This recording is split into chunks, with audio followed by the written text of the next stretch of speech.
উনি বক্তব্য রাখছেন ফরিদপুর 4-এর মাননীয় সংসদ সদস্য জনাব হযরত মাওলানা ইসহাক সুকদার সাহেব।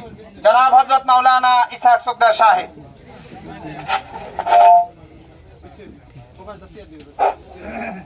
আসসালামু আলাইকুম ওয়া রাহমাতুল্লাহি ওয়া বারাকাতুহু। ওয়া আলাইকুম আসসালাম ওয়া রাহমাতুল্লাহি ওয়া বারাকাতুহু। সকলে দুরূদ পড়ি। আল্লাহুম্মা সাল্লি আলা সাইয়্যিদিনা ওয়া নাবিয়িনা ওয়া শাফিয়িনা ওয়া হাবিবিনা ওয়া মাওলানা মুহাম্মদ সাল্লাল্লাহু আলাইহি ওয়া আলা আলিহি ওয়া আসহাবিহি ওয়া বারিক ওয়া সাল্লাম।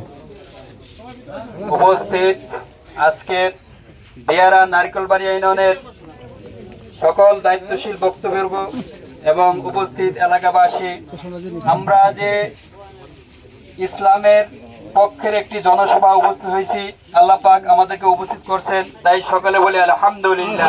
আলহামদুলিল্লাহ। আমরা শুধু রাজনীতি করতে আসি নাই, আমরা করি ইবাদত। আল্লাহর নবী ইবাদত করে গেছেন, আমাদেরকে যা শিক্ষা দিয়ে গেছেন আমরা আলেম সমাজ সেটাই করার চেষ্টা করি। আমাদের যে আমির সাহেব এবং নায়েবে আমির, তারা দেখেন 24 ঘন্টা পরিশ্রম করে যাচ্ছেন, বাংলার এই প্রান্ত থেকে ও প্রান্ত, দিনে দুপুরে রাত্রে যখনই প্রোগ্রাম দিচ্ছেন তারা কিন্তু প্রোগ্রাম নিয়ে প্রোগ্রাম করছেন, শুধু কি আল্লাহকে রাজি খুশি করার জন্য। আমরা যাতে আখিরাতে, দুনিয়াতে শান্তি থাকতে পারি, আখিরাতে নাজাতের মুক্তি হয়, এজন্য আমরা ইবাদত করতে এসেছি। তা আপনারা এই ইবাদতের পক্ষে আছেন তো? ইনশাআল্লাহ। আমাকে যে চরমনায় পীর সাহেব, আমির সাহেব আমাকে যে দায়িত্ব দিয়েছেন ফরিদপুর 4 আসনের জন্য, আমি তো মনে করি এই প্রার্থী আপনারা প্রত্যেকেই, আপনারা যারা দায়িত্বশীল আছেন প্রত্যেকে আপনারা কি প্রার্থী।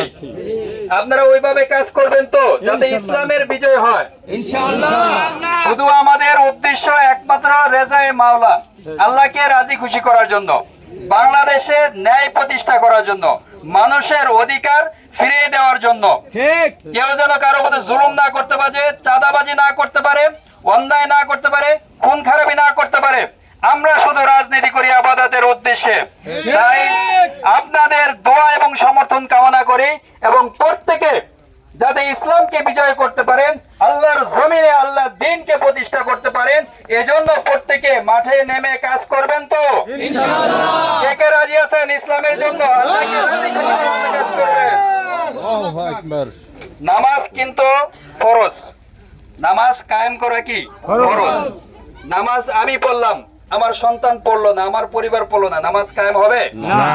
নামাজ কায়েম হবে, আমার নামাজ আদায় হবে, ফরজ আদায় হবে, ফরজ আদায় হবে না। তদ্রূপ নামাজ কায়েম করতে হবে। আপনাদের যে মসজিদ আছে, মসজিদ নামাজ হয় কিনা আপনার খোঁজ খবর নিতে হবে, আপনার স্ত্রী নামাজ পড়লো কিনা, আপনার সন্তান নামাজ পড়লো কিনা, এইগুলো আপনাকে, যারা আপনার দায়িত্ব আছে সবাইকে আপনার দায়িত্ব নিতে হবে। তদ্রূপ ইসলামকে প্রতিষ্ঠা করা, আলেম সমাজকে ক্ষমতায় নেওয়া, এটা কিন্তু আপনার ইমানি দায়িত্ব। আপনারা আল্লাহকে রাজি খুশি করার জন্য প্রত্যেক মানুষের ঘরে ঘরে যা ইসলামের দাওয়াত পৌঁছাবেন। ইসলাম একটি শান্তিপ্রিয় জিনিস। ইসলাম যদি ক্ষমতা যায় তাহলে ওই চোর বাটপার, যারা ছিনতাই করে, যারা রাস্তাঘাটে মানুষ খুন করে, যারা ছিনতাই করে, যারা দর্শন করে, যারা অন্যায় করে, তারা আর পার পাবে না। কি বলেন, পার পাবে? যদি ইসলাম ক্ষমতায়, অন্যায়কারী পার পাবে না। যখন হক চলে আসে তখন বাতিল দূরীভূত হয়ে যায়, তখন বাতিল কি করে? রাস্তা দিয়ে পালায় যায়। এজন্য আমি প্রত্যেকের কাছে আশাবাদী, সকলে যেহেতু আল্লাহ পাক আমাদেরকে একটা সুযোগ করে দিয়েছেন, আলেম সমাজরা এগিয়ে আসছে এই ক্ষমতা গ্রহণ করার জন্য, নির্বাচন করতেছে, তাই সকলেই আলেম সমাজকে সহায়তা করবেন ভোটের মাধ্যমে, ভোটের মাধ্যমে এবং দোয়ার মাধ্যমে।